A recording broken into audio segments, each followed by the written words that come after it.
sure beats, cameras that fall and we lose them under the chairs. It's nice to have a professional doing this. I want to thank each of you for being here.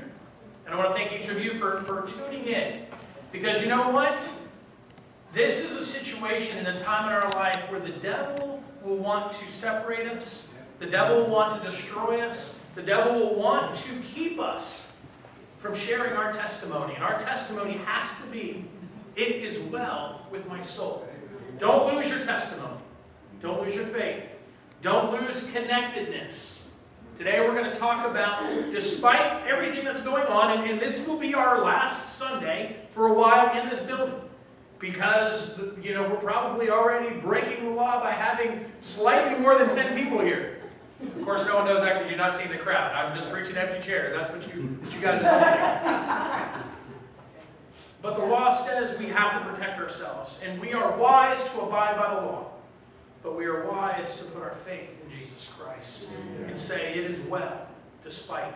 So what the devil may try to destroy, God can use for His glory. So don't lose your testimony during this difficult time. A lot of us have suffered things, layoffs, job closures. It's going to be tough. We can get through this together, I promise you. Anybody even remember that today's the fourth Sunday of Lent? I was thinking, is it even Lent anymore? We're just canceling everything, right? If Easter's going to be canceled and church is going to be canceled, then I think we should cancel Lent too. Because I'm tired of fasting.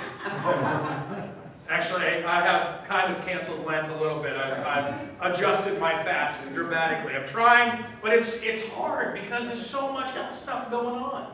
We got to stay true. That's the whole point. We got to stay to it. In light of the coronavirus, in light of all the uncertainty, doesn't it feel kind of like Lent's taking a back seat? It's amazing how much of our life has changed in such a short period of time. From daily closures of stores and businesses to lockdowns, stay-at-home mandates, it doesn't really feel like 2020 anymore, does it? I saw a pretty funny tweet the other day that said this, that everyone says, I want 2020 to be just like the Roaring '20s. So the earth responds, all right, infectious disease is spreading. No, everyone says. No, that's not what I meant. Oh, okay, the earth says, the stock market's tanking. No, wait, hold on. Then the earth laughs, and now all bars are closed. Kind of feels like we're living in the 1920s, right? Life is changing so fast. Faster than we've ever experienced before.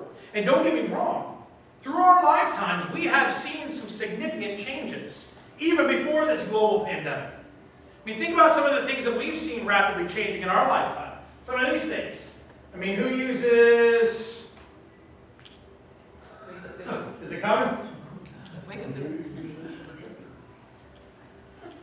Well, the picture shows, you can't see. It's thinking about it. Go hit go live on the notes or the slides. The computer's freezing up. Oh, computer's freezing. Okay, that's fine. We can just talk about it. Picture, cute little picture, VCR tape, floppy disk, and a cassette recorder. Cassette tape are all welcoming in 9mm camera film, right?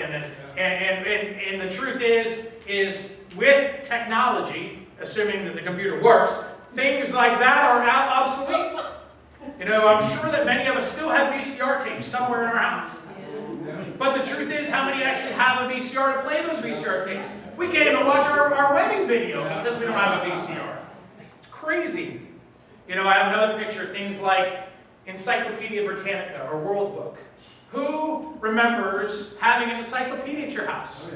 We all do. This is how we had to look up information. Looked up information. We wanted to research something. We had to get out the encyclopedia, and we had to look it up, and we had to read about it. And that was, if we remembered how to spell it or knew how to spell it, then there was a dictionary for that kind of stuff. Now we have autocorrect. We have, oh, hey, there they are, we're back. Anybody remember World Book encyclopedias? Yes. That is how we used to have to look up information kits. You guys don't even really use a library, let alone encyclopedias. I saw a thing one time that said in the days before Google, and two people were talking, and someone asked someone a question, the other person just said, I don't know. And then they just went on with life. I mean, that was how it was. In the days before Google searches, we didn't know how to find anything. We just took someone's word for granted. Now we fact check and cross check everything. Worse yet than having to use encyclopedias, how many times did you guys and how many hours did you spend talking to boyfriends or girlfriends like that? There was no texting. There was no Snapchat. Back in my childhood, relationships were built through hours and hours of standing in your kitchen and talking to someone. Times sure have changed. What used to take hours now takes seconds. How many of you can distinctly remember the sound of the dial-up modem connecting to AOL? Oh yeah. Kids today, they'll never know the struggle. They'll never know the struggle of what it was to try to connect to someone. And then when you finally do get connected to Instant Messenger, AIM Instant Messenger, where you can have a party chat with your friends, God forbid your mom picks up the phone and needs to make a phone call. Just disconnection, just like that. Kids will never know the struggle. In today's world, we're so immediate and so fast-paced, and our lifestyle reflects that. No one talks anymore, right? It's all about text message. Short, concise bursts of speech that put a thought out there with no emotion or feeling. In fact, we've had to create things in order to express feeling and emotion. Emojis, right? In order to express the emotion that we're trying to convey, we put a little happy face or a crying face or some emoji to help people understand what it is that we're feeling. Maybe a better way, so we just start talking again. Think about what we're doing as a society. Aren't we reversing our modern language back some 6,000 years? I mean, we're basically using hieroglyphics again. Emojis have taken the place of regular speech. Life today is instantaneous, and the demand is to keep every interaction as brief as possible. And we abbreviate everything. No one reads the fine print and the terms of service anymore. When you're signing the terms of service at the bottom, basically what you're saying is, I agree to not read this. We all live with a constant pressure to express ourselves and define our life as quickly as we can. First impressions, cultural relevance, going viral. These are all terms we understand. To be the first to start a trend or to follow it before it becomes obsolete and outdated. And despite all that, from time to time, even in the midst of that, we can find great depth in life. Even within the brief encounters and exchanges that we have every day. Maybe we can meet somebody and connect with them. Maybe someone's standing at the grocery store. And of course, now it's 6 feet apart, so it's a little harder. But let's say we're talking to somebody. Even in our brief encounters, have you encountered somebody that you've connected with? Something deep, somewhere where God has made a connection, given you a shared interest or burden for them? Of course. Ernest Hemingway was once challenged to write a story using only 6 words. And here is Hemingway's 6-word story. He writes, "For sale, baby shoes, never worn." Wow. Now, I don't know about you, but that kind of leaves me speechless. Don't those 6 words capture the essence of an entire journey through the joy and expectation or the sorrow of loss? Or maybe it tells us the story of someone who changed their mind about starting a family and took their life in a different direction. Or it could be the story of someone who never experienced their own childhood, who never walked in another's shoes. Life is meant to be explored and discovered. It's a journey that takes thought, dedication, and hard work. Don't fall prey to the temptation for shallowness and emptiness. This will certainly cause us to be blind to the real meaning of life. This morning, as we're pondering all the things that are going on in our life, I want us to pause for a moment and reflect on what our life says about who we are. What do other people see in us? What testimony do we share? And how will they tell our story when we're gone? There was an English missionary named Roland Allen who he once told an older missionary who came up and introduced himself one day after he had delivered a sermon. And the older man said that he had been a medical missionary for many years in India. He served in a region where there was an environmental condition that was causing progressive blindness in many people of that region. People were born healthy, with healthy vision, but there was something within that region that caused people to lose their sight as they grew older. And as time went on, this medical missionary developed a treatment which could stop this progressive blindness. So people came to him from all over, and he performed this treatment, and people were no longer going blind. He had restored their sight. They had been saved, and their vision had been saved. And the old missionary noted that they never said thank you. Why? Because that phrase was not in their dialect. Instead, they told this missionary, they spoke a word that meant, I will tell your name. Wherever they went, whenever they went, they would tell somebody of the name of the person who had cured their blindness. They had received something so wonderful that they eagerly told others about it. Our story today is John's Gospel. It's about a man who gets healed of blindness and who eagerly tells others about what happens. Jesus and his disciples, as we read, came upon a man who had been blind from birth. The disciples, of course, asked the master, they said, who sinned? This man or his parents that he should be born blind?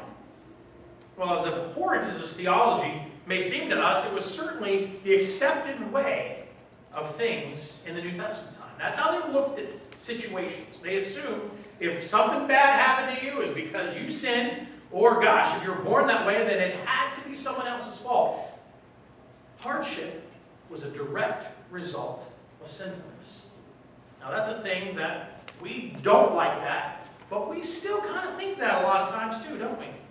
We still kind of feel that way. Physical defects were seen as a direct result of somebody's sin. If not you, maybe your parents were at fault if you had some disabling condition. Jesus, of course, immediately puts this thought to rest. He says, neither this man nor his parents sinned. He said, but this happened, why? So that the work of God might be displayed in him. So then he does something. He spits on the ground.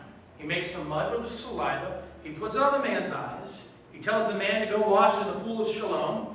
The man does what Jesus tells him to do. His sight is restored. What happens? The neighbors of this formerly blind man are astounded at what happened to him. He comes back, he's able to see. They take him to show the Pharisees. And instead of marveling at what has happened to him, the Pharisees are offended. They're mad that Jesus has healed on the Sabbath, that he's done work on the Sabbath. They don't care a bit about this guy. They care more about their laws. This man is not from God, they say. And they say it with righteous indignation about Jesus, because he does not keep the Sabbath. He doesn't follow the rules. So they try to discredit Jesus' miraculous act. At first, they question whether the guy was ever blind to begin with. Then they bring the man's parents out. They testify he indeed was born blind. Were his parents? Yes, he's been blind from birth. We can say that. So the Pharisees had a dilemma. In their eyes, Jesus was a sinner because he broke the rules. He healed on the Sabbath. And certainly God would not honor the prayer of a sinner. And yet, the dilemma was, here stood this guy who clearly had his prayers answered. The man who had been healed says to the Pharisees, when they ask him, they say, Jesus, whether he's a sinner or not, I don't know. All I know is this. I once was blind, but now I can see. See, to the guy, it didn't matter one bit. His sight had been restored. His life had been changed. He was a beggar because he couldn't do anything else. Once he had that gift of sight, he could do anything. Have you ever noticed that when people get on the defensive, they become all huffy? That's how the Pharisees get when they're confronted with this man. Like good lawyers, they began impugning him of the testimony of the witness. They accused him of being a disciple of Jesus and began to revile him. It's interesting that this formerly blind man recognizes that he sees a reality that the Pharisees can't see. And he begins to taunt them. He says, what, you want to hear me testify about it again? You want to hear my story again so that you can become his disciples too? The Pharisees respond the way people always respond when they're losing an argument. They toss him out with a final put down. They say, you were steeped in sin at birth. How dare you lecture us? This poor man was God's object lesson to the Pharisees, so that the work of God could be shown in him. But they couldn't see what was right in front of them. His blindness was cured, but their blindness continued. Jesus heard about the man being tossed out by the Pharisees, so what's he do? He goes and he finds him. And he says, "Do you believe in the Son of Man?" And who is he, the guy asks. He doesn't know. "Tell me so that I can believe in him." Hey, do you believe in the Son of Man? Yeah, I have a whole new life. I'll believe. Absolutely, I'll believe. Just show me where he is. And Jesus says, "Well, you have seen him. In fact, he's the one talking to you right now." The man then said, "Lord, I believe." And he worshipped him. Now, Jesus spoke some very interesting words. Right after this, he said, "For judgment I have come into the world, so that the blind will see, and those who see will become blind." Some Pharisees were standing nearby watching this whole thing take place. So they asked, they said, "What, are we blind too?" And of course, that's the point of the story. The Pharisees were just as blind in their own way as the man who had been born blind until Jesus healed him. See, our story then is not really about physical blindness. This guy got a whole new life. He got a whole new testimony. His life was changed. But our story this morning is really about the spiritual blindness of the Pharisees. A disease that affects so many people. Then and now. It's easy for us Christians today to vilify the Pharisees. And we do it. We read it. We're on Jesus' team. We're on Team Jesus. So we read about the Pharisees. We're like, "Oh man, these guys, yes, brood of vipers, you whitewashed tombs." I mean, we use all of Jesus' fancy words for the Pharisees, and we're wholeheartedly on Jesus' team. We love to point our fingers at the Pharisees. But contrary to popular belief, they weren't really such bad guys.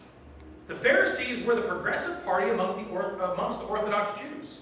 Their teachings were closer to many of the teachings of Jesus than even those of the Sadducees. The Pharisees derived their name from the Hebrew word perishim, which means separated. They were brave and patriotic men who were determined to maintain their distinctiveness as Jews when foreign conquerors attempted to compromise the Jewish faith and wreck it by introducing their own customs and worship. The Pharisees were guys that lived in an occupied land, and they did everything in their power to keep their faith and keep their tradition strong. I don't fault them for that. The Pharisees lived in strict accord with the sacred writings as well as the oral tradition of their faith. And for the most part, they were good, solid, respectable people, just trying to live out their faith in a culture that was continually being corrupted by pagan thought and culture.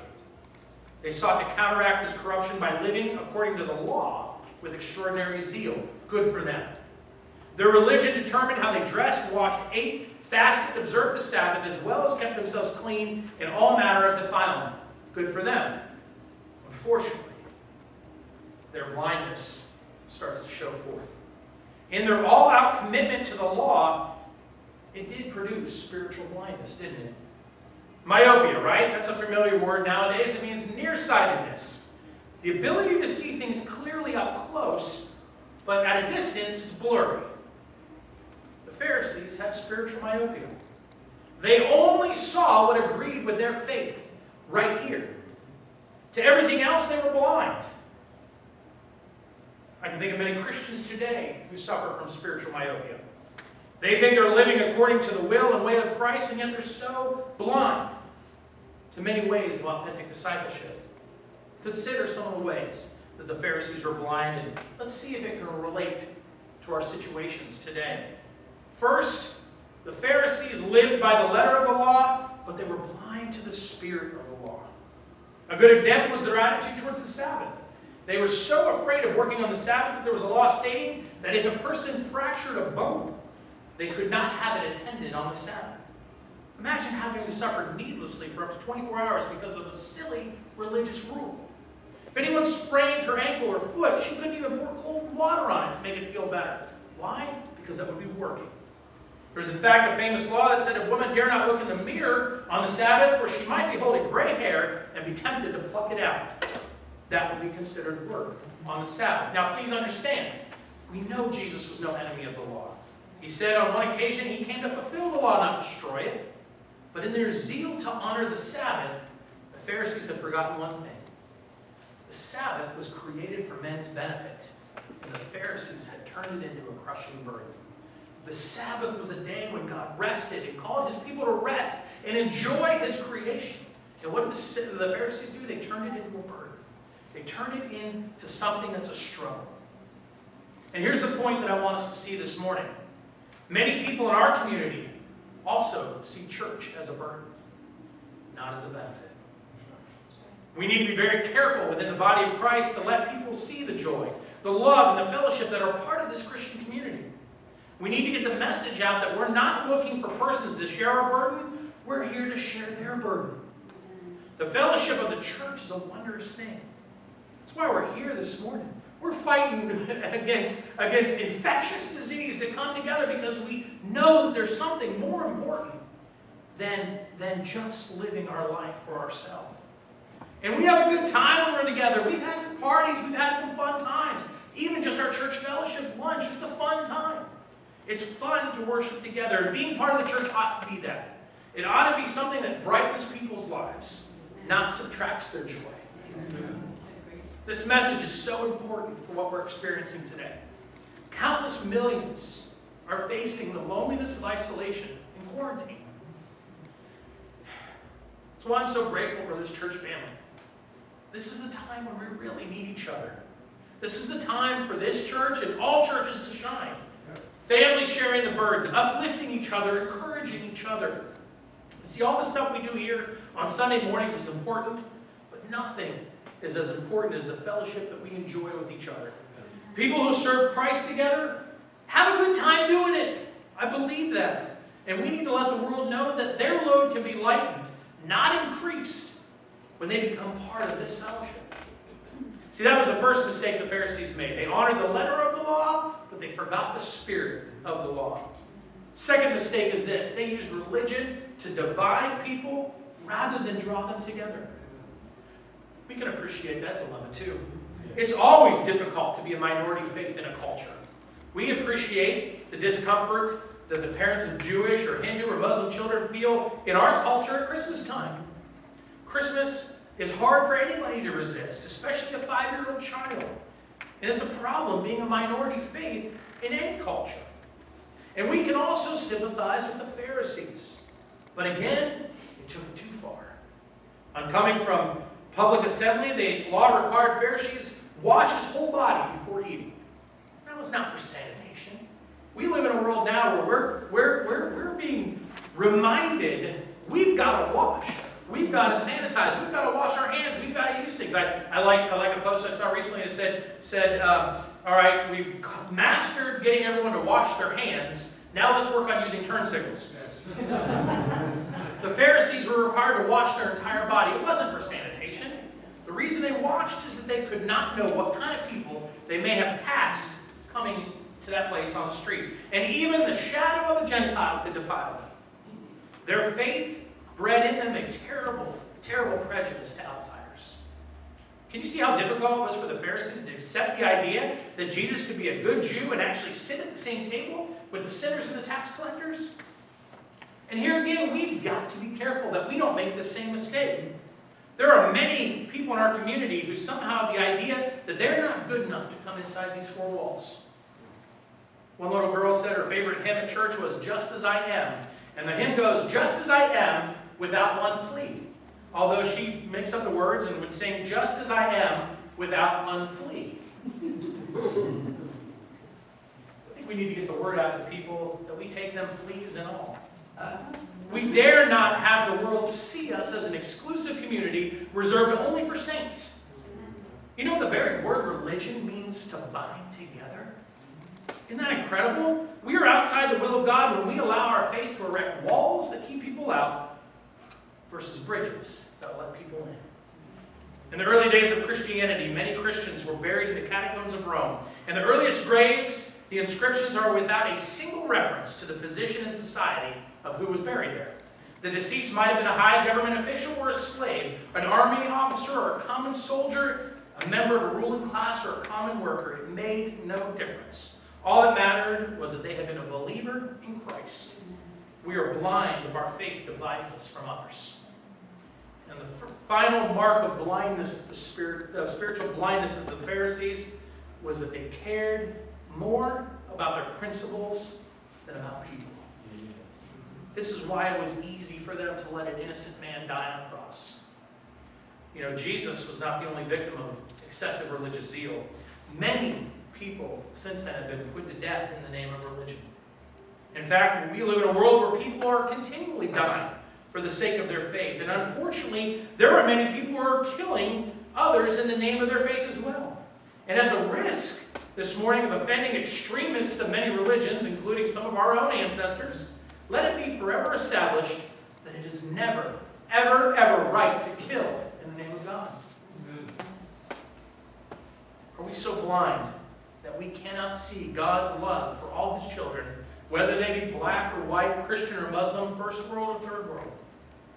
Stan Moynihan, former president of World Vision, in his book Traveling Hopefully, gives one of the best illustrations of how a person can use religion as a means to keep from caring for people in the world. There was a pious clergyman once who wrote Moynihan a letter in which he posed this question. He said, "It is an established fact among Bible-believing Christians that all children automatically go to heaven, whether they believe in Christ or not, up to a so-called age of accountability, when they're able to decide for themselves whether to commit their lives to Christ." Anybody ever heard of this concept, right? That all dogs go to heaven, all children go to heaven, right? Until they're able to decide for themselves an age of accountability, where then they're held accountable for their own decisions. Our humanitarian concern for humanity, this clergyman continued, motivates us to raise money to feed starving children of the impoverished countries of the world so that they can grow up and cross the age of accountability. This carries a risk, he declares, that these children might die and go to hell because they don't believe. So he asks this, he says, have we really helped them? This completely serious clergyman was asking if we keep a hungry child alive and thereby possibly increase its risk that it won't go to heaven. That's crazy. That's crazy. Trying to justify good by doing evil. Stan Moynihan asked whether the man's attitude would be the same if these were his own children. And of course, we all know the answer to that question. Satan often masquerades as an angel of light. And sometimes Christians can act very holy and yet be agents of Satan. Christian faith can be prostituted to excuse all kinds of indifference to human need. It is impossible to exaggerate the distance between this man's views and the mind and heart of Jesus. And it happens all the time. We say things similar, like we're not going to help somebody, give them money that's asking for something because they'll just spend it on drugs and alcohol. We justify our inaction by assuming their action. We justify by not giving, stating that we're doing them a favor. The hard truth is this. It is possible to be fanatically devoted to the Christian religion and yet be totally blind to the will of God made manifest in Jesus Christ. And see, that's the message for today. Christ came into the world to save people. Everything else in our religious belief is secondary to that truth. First and foremost, Christ came to save people. We're called to do the same. We're called to be the same. Christ came into the world that we might see the greatness of God's love for you, for me, and for every person on this globe. The Pharisees asked, are we blind too? Yeah, absolutely. If you cannot see that the whole purpose of religion is to connect people to one another and with God. And their faith did exactly the opposite. The Pharisees lived by the letter of the law, but they were blind to the spirit of the law. They used their religion to divide people rather than bring them together. They cared more about their principles than they did about people. The Pharisees were as blind as the beggar beside the road before Jesus heals him. So how about us? What about us? Are we among the visually impaired? Particularly when it comes to God's love for all people? If so, why not allow Christ to heal our eyes today? Jesus, he was all about mud and miracles. He shattered what was acceptable that day. Now, you may not have caught that. You may not have seen that because there's a lot in this story. But he did something very unorthodox at that time, as it would be today. He spit into the dirt mixed it up, made clay, and put it on someone's face. That's disgusting. And what did it do? It healed them. See, I challenge us today not to miss this very important part of the story, the miracle of mud. Can we accept a miracle like that? Can we accept that a miracle can come during a time of global panic and worry? Can we see through the mud that has been placed in our eyes, the mud of job closure, the mud of layoffs? Our lives have been muddied right now a lot. COVID-19 is killing a lot of people. Panic has set in, and this world is in a whole lot of fear and anxiety. There's a whole lot of mud being slung around right now.